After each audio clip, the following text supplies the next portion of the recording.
नवंबर 2022 की बात है। नासा ने जानबूझकर अपने एक नए अरबों डॉलर के स्पेसक्राफ्ट को ना 5000 डिग्री फ़ारेनहाइट की आग में झोंक दिया। हाँ, और वो कोई साधारण आग नहीं थी। बिल्कुल नहीं। जब वो कैप्सूल पृथ्वी के वायुमंडल को चीरता हुआ वापस आया तो उसकी रक्षा करने वाली हीट शील्ड टुकड़ों में उखड़ रही थी। और पता है नासा का रिएक्शन क्या था? क्या? उन्होंने कहा, परफेक्ट, अब अगली बार हम इसमें इंसानों को बैठाएंगे। ये सुनकर तो ऐसा लगता है जैसे किसी साइंस फिक्शन फिल्म के किसी पागल वैज्ञानिक का डायलॉग हो। है ना, बिल्कुल वैसा ही लगता है। लेकिन देखिए, अंतरिक्ष विज्ञान में ना हर विफलता या जो अप्रत्याशित घटना होती है वो असल में सफलता की एक सीढ़ी होती है। सही कहा। और इसीलिए आज की इस गहरी चर्चा में हम इसी विषय को डिकोड करने वाले हैं। हमारे पास जो स्रोत है वो एक बहुत ही विस्तृत रिपोर्ट है जिसका शीर्षक है आर्टेमिस मिशन, उद्देश्य और घटक। और ये रिपोर्ट बहुत अहम है। मतलब ये गहराई से समझाती है कि आर्टेमिस प्रोग्राम अब सिर्फ वो अपोलो युग की तरह झंडा गाड़ने वाला मिशन नहीं रह गया है। हाँ, जो लोग इस चर्चा को सुन रहे हैं उनके लिए आज का उद्देश्य यही है कि इस भारी भरकम रिपोर्ट से हम सबसे महत्वपूर्ण जानकारियां निकालें। मतलब ये सिर्फ विज्ञान की बात नहीं है, ये 21वीं सदी का सबसे बड़ा इंजीनियरिंग और भू राजनैतिक कदम है। इंसान अब सिर्फ चांद पर घूमने नहीं, वहां हमेशा के लिए बसने की तैयारी कर रहा है। बिल्कुल।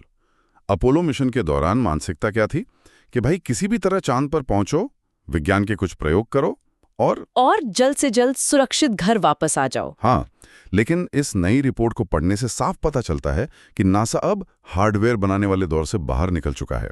वो अब एक हाई कैडेंस यानी तेज और लगातार उड़ान भरने वाले ऑपरेशनल चरण में प्रवेश कर रहा है। अच्छा, तो चलिए इस महत्वाकांक्षी योजना को बिल्कुल शुरुआत से समझते हैं। इस पूरी नींव को परखने का काम किया आर्टेमिस 1 मिशन ने। और वो परीक्षण सिर्फ नाम का नहीं था। आर्टेमिस आई मिशन का आधार था SLS यानी space launch system block 1 rocket. इसकी ताकत का अंदाजा हम कैसे लगा सकते हैं? देखिए, लॉन्च के समय इसने 8.8 मिलियन पाउंड का थ्रस्ट पैदा किया। बाप रे, 8.8 मिलियन! हाँ, और दिलचस्प बात यह है कि इस अकल्पनीय ऊर्जा का करीब 75% हिस्सा केवल 2 सॉलिड रॉकेट बूस्टर से आ रहा था। अच्छा, तो उन बूस्टर्स का मुख्य काम रॉकेट को पृथ्वी के गुरुत्वाकर्षण से बाहर खींचना था। बिल्कुल। तो रॉकेट की ताकत तो अपनी जगह है, लेकिन उस रॉकेट के ऊपर जो ओरायन स्पेसक्राफ्ट बैठा था वो भी कुछ कम नहीं था। हाँ, ओरायन कैप्सूल। इस बिना क्रू वाले कैप्सूल को चांद की कक्षा में भेजा गया, जिसे रिपोर्ट में डिस्टेंट रेट्रोग्रेड ऑर्बिट या DRO कहा जाता है। मतलब ये ऑर्बिट चांद के घूमने की दिशा के विपरीत होती है और बहुत स्थिर मानी जाती है। सही कहा। और ओरायन ने इसी कक्षा में जाकर पृथ्वी से करीब 2,68,563 मील दूर जाने का रिकॉर्ड बनाया। मतलब अपोलो 13 का दशकों पुराना रिकॉर्ड टूट गया। हाँ, इसके साथ ही लुनार आइस क्यूब और बायो सेंटिनल जैसे छोटे क्यूब सैट्स भी डिप्लॉय किए गए, जिनका काम चांद पर पानी खोजना और रेडिएशन का अध्ययन करना था, है ना? बिल्कुल। लेकिन देखिए, ये सब तो शानदार था, पर किसी भी अंतरिक्ष उड़ान का सबसे खतरनाक हिस्सा ऑर्बिट में जाना नहीं होता। तो फिर क्या होता है? वापस लौटना। एकदम सही। सबसे खतरनाक हिस्सा होता है पृथ्वी पर वापस लौटना। जब ओरियन कैप्सूल पृथ्वी के वायुमंडल में वापस आया तो उसकी गति माक 32 थी, यानी ध्वनि की गति से 32 गुना तेज। हाँ, और इस गति पर हवा के साथ घर्षण से तापमान 2760 डिग्री सेल्सियस तक पहुंच गया। बाप रे! और ओरियन को इसी गर्मी से बचाने के लिए एबकोट नाम की एक खास हीट शील्ड लगाई गई थी। और यहीं पर वो अजीब घटना घटी जिसका मैंने शुरुआत में जिक्र किया था। मतलब इस हीट शील्ड को एबलेट होना चाहिए था। हाँ, एबलेट। इसका मतलब है कि अत्यधिक गर्मी के संपर्क में आने पर इसे परत दर परत पिघलकर उड़ जाना चाहिए था, ताकि गर्मी कैप्सूल के अंदर न जा सके। लेकिन रिपोर्ट बताती है कि ये पिघलने के बजाय टुकड़ों में उखड़ने लगी, जिसे रिपोर्ट में फ्लेकिंग कहा गया है। हाँ, फ्लेकिंग। अब देखिए, एक आम इंसान तो यही सोचेगा कि अगर ढाल ही टूट रही है तो अंदर बैठे इंसान तो भुन जाएंगे। हाँ। ये तो बिल्कुल वैसा है जैसे आप अपनी नई कार को परिवार के साथ हाईवे पर ले जाने से पहले उसे दुनिया के सबसे खराब रास्तों पर पूरी स्पीड में चलाकर क्रैश टेस्ट कर रहे हो। उदाहरण बहुत अच्छा है आपका। और इसी फ्लिकिंग के पीछे का विज्ञान भी बहुत दिलचस्प है। अच्छा, तो क्या हुआ था असल में? रिपोर्ट के अनुसार उड़ान के दौरान हीट शील्ड के मटीरियल की परतों के बीच गैसें और दबाव जमा हो गया था। ओ, गैसें फंस गई थी। हाँ, और जब वो अचानक वायुमंडल के भारी दबाव और चरम गर्मी से टकराया तो वो दबाव बाहर निकलने लगा, जिससे वो टुकड़े उखड़ने लगे। तो क्या इससे पूरा मिशन खतरे में आ गया था? नहीं, अंदर का कैबिन बिल्कुल सुरक्षित था, लेकिन इंजीनियरों के लिए ये एक बहुत बड़ा चेतावनी का संकेत जरूर था। और यहीं बात बहुत दिलचस्प हो जाती है। कैसे? क्योंकि एक छोटी सी खराबी ने सुरक्षा प्रोटोकॉल को पूरी तरह बदल दिया। इसे ठीक करने के लिए उन्होंने आर्टेमिस 2 के लिए कैप्सूल का री एंट्री एंगल ही बदल दिया। इसे समझने के लिए मैं एक और तुलना करना चाहूंगी। मतलब ये कुछ ऐसा है जैसे किसी तालाब के पानी पर पत्थर उछालना। अच्छा। हाँ, मतलब अगर पत्थर को बहुत कम एंगल से उछाला जाए तो वो पानी की सतह पर बार बार टप्पा खाएगा। अगर स्पेसक्राफ्ट ऐसा करता है तो वो वायुमंडल की ऊपरी परत में ज्यादा समय बिताएगा, जहां घर्षण और गर्मी उसे धीरे धीरे पका देगी। ये एक बहुत ही सटीक तुलना है। और इसी स्किपिंग प्रभाव को कम करने के लिए इंजीनियरों ने एक स्टीप यानी तीखे एंगल का री एंट्री प्रोफाइल तैयार किया। तो इससे क्या होगा? इसका मतलब है कि स्पेसक्राफ्ट वायुमंडल में गहराई तक तेजी से गोता लगाएगा। इससे अधिकतम गर्मी का जो चरम बिंदु है ना, वो बहुत कम समय के लिए रहेगा। अच्छा, तो हीट शील्ड पर दबाव तो बढ़ेगा, लेकिन वो गर्मी में इतनी देर तक नहीं रहेगा कि अंदर के ढांचे को कोई नुकसान पहुंचे। बिल्कुल सही। मतलब बिना क्रू वाली उड़ान में मिली इस एक खराबी ने भविष्य में इंसानों की जान बचाने का रास्ता साफ कर दिया। और इसी के साथ हम आर्टेमिस 2 पर आते हैं, जो अप्रैल 2026 में लॉन्च होने वाला है। हाँ, और इस बार ओरायन कैप्सूल खाली नहीं होगा। इसमें एक अंतर्राष्ट्रीय क्रू जा रहा है। Commander Reid Wiseman, pilot Victor Glover, Christina Koch और कनाडा स्पेस एजेंसी के जेरेमी हैंसन। हाँ, और ये अंतर्राष्ट्रीय क्रू आर्टेमिस अकाउंट्स के स्वरूप को भी दर्शाता है। लेकिन इस क्रू का काम सिर्फ स्पेसक्राफ्ट में बैठकर चांद का चक्कर लगाना नहीं है। तो वे क्या करेंगे? वे हाई अर्थ ऑर्बिट यानी HEO में जाकर मैनुअल कंट्रोल का परीक्षण करेंगे। Manual control. हाँ, इसे समझना जरूरी है। जब हम स्पेस शटल के युग को देखते हैं ना, तो उसके कॉकपिट में लगभग 2000 अलग-अलग स्विच और डायल हुआ करते थे। बाप रे, 2000 स्विच। हाँ, लेकिन ओरियन में एक आधुनिक ग्लास कॉकपिट है जिसमें केवल 62 बटन है। सिर्फ 62 बटन? बिल्कुल। और इस आधुनिक सिस्टम का उपयोग करके क्रू प्रॉक्सिमिटी ऑपरेशंस करेगा। प्रॉक्सिमिटी ऑपरेशंस मतलब बहुत करीब जाकर उड़ान भरना? हाँ, वे रॉकेट के ऊपरी हिस्से से, जिसे ICPS कहते हैं, उससे अलग होंगे और फिर मैनुअल तरीके से स्पेसक्राफ्ट को उस भारी भरकम खाली टैंक से महज 9 मीटर की दूरी पर उड़ाएंगे। एक विशालकाय ईंधन टैंक के इतने करीब जाकर मैनुअल फ्लाइंग करना, मुझे लगता है ये साबित करने के लिए है कि भविष्य में जब चांद की कक्षा में किसी लैंडर से डॉकिंग करनी होगी तो ये 62 बटन वाला सिस्टम और इंसान दोनों इस बारीक काम को संभाल सकते हैं। सही कहा। लेकिन देखिए, सिर्फ कॉकपिट ही अपग्रेड नहीं हुआ है। स्पेस यात्रा अब एक बेसिक टेंट में रहने जैसी नहीं है, बल्कि एक हाईटेक स्मार्ट होम में रहने जैसी हो गई है।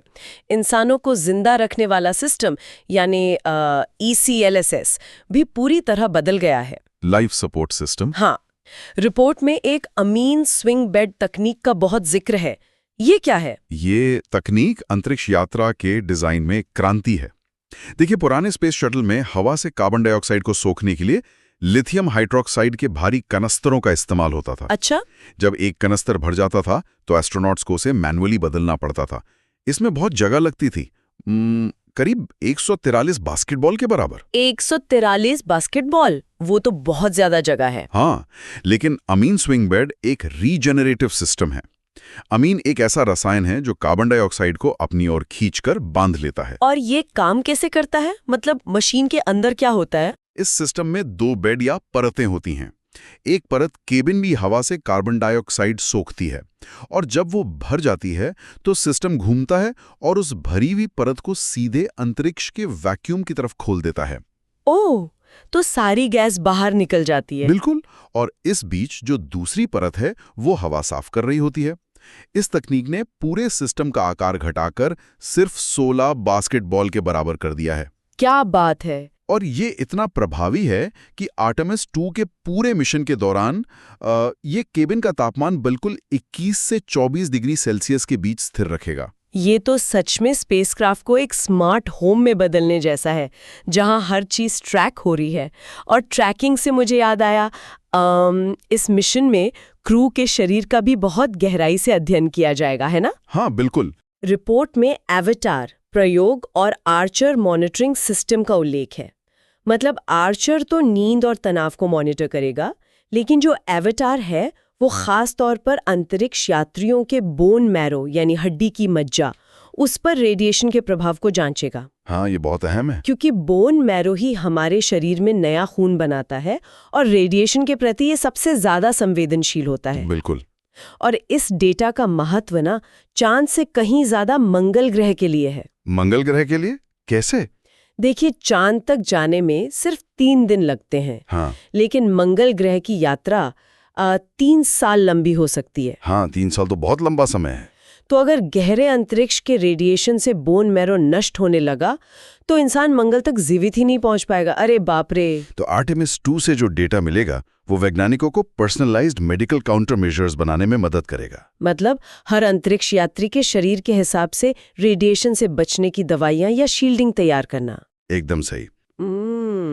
तो देखिए, यहाँ तक तो सब कुछ एक तार्किक क्रम में चल रहा था। मशीन टेस्ट हो गई, इंसान सुरक्षित लौट आए, तो अगला कदम स्वाभाविक रूप से चांद की सतह पर उतरना होना चाहिए था। हाँ, आर्टेमिस 3। हाँ, आर्टेमिस 3। लेकिन 2026 के नीतिगत बदलावों में कहानी पूरी तरह पलट जाती है। नासा एडमिनिस्ट्रेटर जैरेड इसाकमैन ने एक घोषणा की। उन्होंने कहा कि आर्टेमिस 3 अब 2026 में चांद पर नहीं उतरेगा। इस घोषणा ने पूरी अंतरिक्ष कम्युनिटी को झकझोर कर रख दिया था। हाँ। लेकिन इसके पीछे की वजह ठोस थी। देखिए, चांद पर उतरने के लिए नासा ने स्पेसएक्स के स्टारशिप HLS यानी ह्यूमन लैंडिंग सिस्टम को चुना है। यह 171 फुट ऊंचा एक विशालकाय लैंडर है। 171 फुट? हाँ, लेकिन इसकी सबसे बड़ी चुनौती इसे चांद तक पहुंचाना है। स्टारशिप इतना भारी है कि वो पृथ्वी से एक बार में सारा ईंधन लेकर चांद तक जा ही नहीं सकता। अच्छा, तो उसे रास्ते में रुकना पड़ेगा। उसे पृथ्वी की कक्षा में ही दूसरे स्टारशिप टैंकरों से ईंधन भरना होगा, जिसे इन ऑर्बिट रिफ्यूलिंग कहते हैं। इन ऑर्बिट रिफ्यूलिंग, हाँ, सुनने में ये ऐसा लगता है जैसे हवा में उड़ते हुए एक विमान में ईंधन भरना। लेकिन अंतरिक्ष में ये काम कई गुना ज्यादा खतरनाक है ना? बहुत ज्यादा खतरनाक है। यहाँ हम सामान्य जेट ईंधन की बात नहीं कर रहे हैं, हम क्रायोजेनिक तरल की बात कर रहे हैं। मतलब बेहद ठंडा लिक्विड ऑक्सीजन और मीथेन। बिल्कुल। जब आप अंतरिक्ष के वैक्यूम और माइक्रोग्रेविटी में होते हैं ना, तो तरल पदार्थ टैंक के अंदर तैरने लगता है और ऊपर से सूरज की गर्मी उस ठंडे ईंधन को उबालकर गैस में बदलने की कोशिश करती है। अरे बाप रे! तो शून्य गुरुत्वाकर्षण में हजारों गैलन उबलते हुए क्रायोजेनिक ईंधन को एक रॉकेट से दूसरे रॉकेट में ट्रांसफर करना, ये इंजीनियरिंग का एक बहुत बड़ा सिरदर्द है और इसी तकनीक को सुरक्षित बनाने में स्पेसएक्स को उम्मीद से ज्यादा समय लग रहा है। तो अब नासा ने आर्टेमिस 3 के लिए एक नया प्लान बनाया है। इसे 2027 के मध्य में एक अपोलो 9 स्टाइल मिशन में बदल दिया गया है। हाँ, मतलब अब ये मिशन चांद पर जाने के बजाय पृथ्वी की लो अर्थ या हाई अर्थ ऑर्बिट में ही रहेगा और वहीं पर ओरियन कैप्सूल, स्टारशिप लैंडर और जो ब्लू ओरिजिन का ब्लू मून लैंडर है उसके साथ रेंडवू और डॉकिंग का परीक्षण करेगा। सही कहा। पर देखिए, मुझे यहाँ नासा की नीयत पर थोड़ा संदेह होता है। मैं एक सीधा सवाल पूछना चाहती हूँ। पूछिए। रुकिए, तो क्या हम चांद पर नहीं जा रहे हैं? नासा इस पूरे ऑर्बिटल परीक्षण को इंक्रीमेंटल रिस्क रिडक्शन कह रहा है। कहीं ये भारी भरकम शब्द सिर्फ स्पेसएक्स की देरी और नासा की अपनी असफलता को छिपाने का एक बहाना तो नहीं है? देखिए, सतह पर देखने में ये आलोचना बिल्कुल सही लगती है और जब टाइमलाइन खिसकती है तो स्पेस एजेंसियां अक्सर तकनीकी शब्दों के पीछे छिपती हैं। वही तो। लेकिन अगर हम एडमिनिस्ट्रेटर इसाकमैन की रणनीति का विश्लेषण करें तो एक गहरी बात सामने आती है। उन्होंने ऑपरेशनल मसल मेमोरी का तर्क दिया है। ऑपरेशनल मसल मेमोरी मतलब किसी जटिल काम को इतनी बार करना कि बिना सोचे भी वो सही हो जाए, जैसे कोई एथलीट करता है। बिल्कुल। अपोलो युग में नासा हर कुछ महीनों में एक रॉकेट लॉन्च कर रहा था, लेकिन आर्टेमिस प्रोग्राम की मौजूदा गति के हिसाब से हर उड़ान के बीच 3 से 4 साल का अंतर था। अच्छा। अगर आप इतने सालों बाद उड़ान भरेंगे तो ग्राउंड कंट्रोल, इंजीनियर और एस्ट्रोनॉट्स उन बारीक चीजों को भूल सकते हैं जो जीवन और मृत्यु के बीच का अंतर तय करती हैं। हाँ, ये बात तो है। इसलिए नासा ने 10 महीने का लॉन्च कैडेंस हासिल करने का लक्ष्य रखा है। मतलब हर 10 महीने में एक उड़ान। हाँ, और पृथ्वी की कक्षा में डॉकिंग का परीक्षण करना इसलिए भी समझदारी है क्योंकि मान लीजिए अगर कोई वाल्व फटता है या लाइफ सपोर्ट फेल होता है तो क्रू कुछ ही घंटों में सुरक्षित पृथ्वी पर वापस आ सकता है। और चांद की कक्षा में यही गलती जानलेवा साबित होगी। बिल्कुल। ये तर्क तो मजबूत है। और इस पृथ्वी की कक्षा वाले मिशन के दौरान वे उन उपकरणों का भी परीक्षण करेंगे जिन्हें चांद की सतह के लिए डिजाइन किया गया था। जैसे एक्सिम्यू स्पेस सूट्स, जो अब तक के सबसे उन्नत सूट हैं। इसके अलावा विज्ञान पेलोड्स का भी कक्षीय परीक्षण होगा, जैसे LMS, जिससे यह परखा जाएगा कि क्या हम अंतरिक्ष में फसलें उगा सकते हैं, और LDA, जो चांद की मिट्टी की विद्युत चालकता मापेगा। ये सब पृथ्वी की कक्षा में टेस्ट हो जाएगा ताकि चांद पर कोई सरप्राइज ना मिले। और यहीं से नासा की पूरी फिलॉसफी में वो बड़ा बदलाव आता है जिसका जिक्र रिपोर्ट के अगले हिस्से में है। इसे इग्निशन प्रोग्राम नाम दिया गया है। हाँ, इग्निशन प्रोग्राम। इस प्रोग्राम ने नासा के रॉकेट फ्लीट और भविष्य के इंफ्रास्ट्रक्चर को पूरी तरह बदल के रख दिया है। और ये बदलाव बहुत ही क्रूर था। रिपोर्ट के अनुसार नासा ने अपने सबसे शक्तिशाली रॉकेट अपग्रेड्स यानी SLS ब्लॉक 1B और ब्लॉक 2 EUS को पूरी तरह रद्द कर दिया। Exploration upper stage. हाँ, इन पर सालों से काम चल रहा था, लेकिन कारण साफ था, पैसा और समय। EUS की कीमत अपने पहले ही लॉन्च से पहले अबर $5.7 बिलियन तक पहुंच गई थी। नासा अब टू बिग टू फेल वाले अपोलो युग के महंगे प्रोजेक्ट से बाहर निकलना चाहता है। तो संक्षिप्त में कहें तो नासा ने अपनी महंगी और जटिल योजनाओं को किनारे कर दिया है और एक ज्यादा प्लग एंड प्ले और किफायती अप्रोच अपना ली है। बिल्कुल, और इसीलिए उन्होंने उस महंगे EUS को हटाकर यूनाइटेड लॉन्च अलायंस के सेंटोर 5 अपर स्टेज को चुना। अच्छा, सेंटोर 5 में क्या खास है? एक बहुत ही व्यवहारिक अप्रोच है। सेंटोर 5 में 2 RL-10 इंजन लगे हैं जो पहले से ही जांचे और परखे हुए हैं, और सबसे बड़ी बात यह है कि सेंटोर 5 नासा के मौजूदा MLN इंफ्रास्ट्रक्चर में आसानी से फिट हो जाता है। ML1 यानी वो विशालकाय टावर जिस पर रॉकेट खड़ा होता है और जहां से उसे लॉन्च पैड तक ले जाया जाता है। हाँ, अगर नासा EOS का इस्तेमाल करता तो उन्हें इस टावर को मॉडिफाई करने में सालों लग जाते और अरबों डॉलर खर्च होते। तो सेंटोर V ने वो सारा सिरदर्द खत्म कर दिया एकदम। और इसी किफायती अप्रोच के तहत उन्होंने लूनर गेटवे स्पेस स्टेशन को भी रोक दिया है ना? हाँ, उसे पॉज कर दिया है।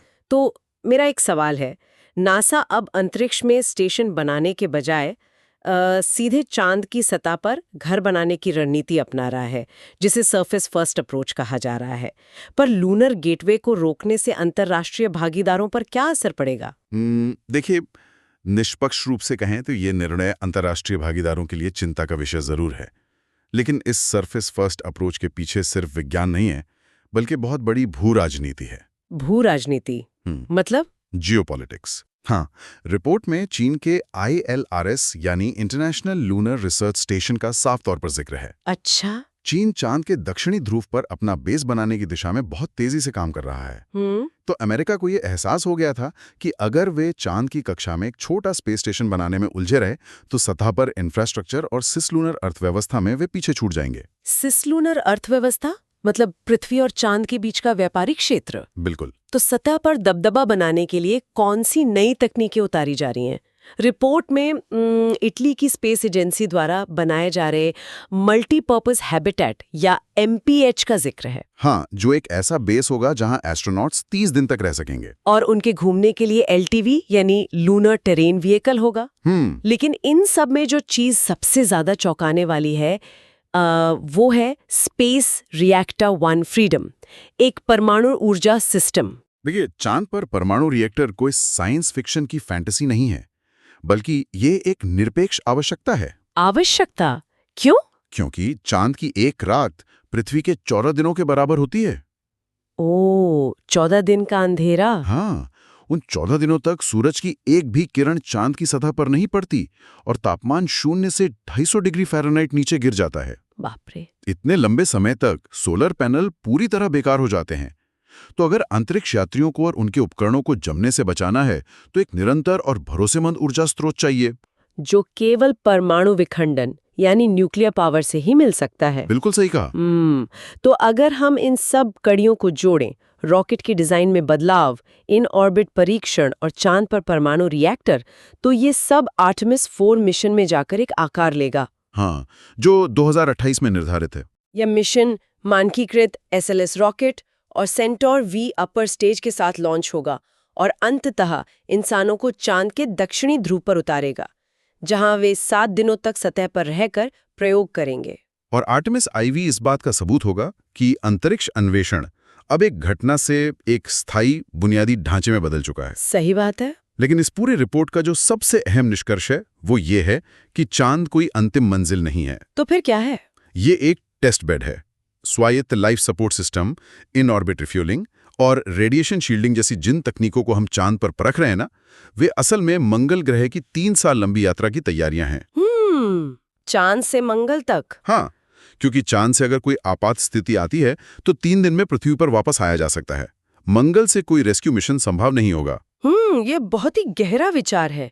मतलब हम मानव इतिहास के उस मोड़ पर खड़े हैं जहां अंतरिक्ष में जाना एक रोमांचक इवेंट से एक रूटीन में बदल रहा है। बिल्कुल। आज के इस विस्तृत विश्लेषण को खत्म करने से पहले जो लोग हमें सुन रहे हैं, उनके लिए एक ऐसे विचार पर गौर करना जरूरी है जो किसी भी तकनीकी दस्तावेज या रिपोर्ट के पन्नों में नहीं लिखा होता। सोचिए, जब हम चांद पर परमाणु रिएक्टर स्थापित कर देंगे और वहां इंसान महीनों तक रहने लगेंगे, तो उस नई दुनिया के कानून कौन बनाएगा? पृथ्वी के बाहर एक मल्टीवर्ल्ड सिविलाइजेशन का नागरिक होने का असल मतलब क्या होगा? ये बहुत बड़ा सवाल है। सच्चाई ये है कि चांद के पहले स्थायी कानून पृथ्वी पर किसी संधि से नहीं लिखे जाएंगे।